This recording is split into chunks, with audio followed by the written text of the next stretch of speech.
আমি বাড়িতে যাওয়ার পর আমার ভাতিজাকে দেখি সে ছোট পোলাপানের সাথে বাজি ধরেছে। মানে আমার লগে বাজে লাগছে তো এখানে 12টা ইট আছে, 12টা ইট যদি আমি নিয়ে 12 মিনিট দাঁড়ায় থাকতে পারি তাহলে আমার পোলাপানি স্পিড খাওয়াবে। তারপর আমিও তাকে বলি, তুমি এই গরমের ভিতরে 12টা ইট নিয়ে কেমনে দাঁড়ায় থাকবা তুমি? সে আমার সাথে অতিরিক্ত চাপা করতে লাগে। তারপর আমি বলি আচ্ছা দেখবো।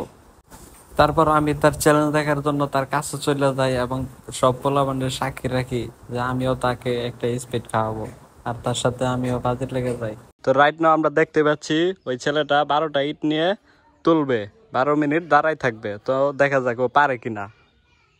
তুমি শুরু করো দেখি। তারপর সে আমার চ্যালেঞ্জ অ্যাকসেপ্ট করে 12টা ইট নিয়ে সোজা দাঁড়িয়ে যায়। দাঁড়িয়ে যাওয়ার পর সে অনেকক্ষণ দাঁড়ায় থাকে। আমি তাকে বলি যদি তোমার কষ্ট হয় তাহলে তুমি ইটগুলো ফেলাই দাও, কিন্তু সে নাছোড়বান্দা, সে 2 থেকে 3 মিনিট দাঁড়িয়ে থাকে। তো আমার প্রিয় ভাই ও বোনেরা, ভিডিওটি ভালো লাগলে অবশ্যই একটি কমেন্ট, একটি সাবস্ক্রাইব করে দেবেন।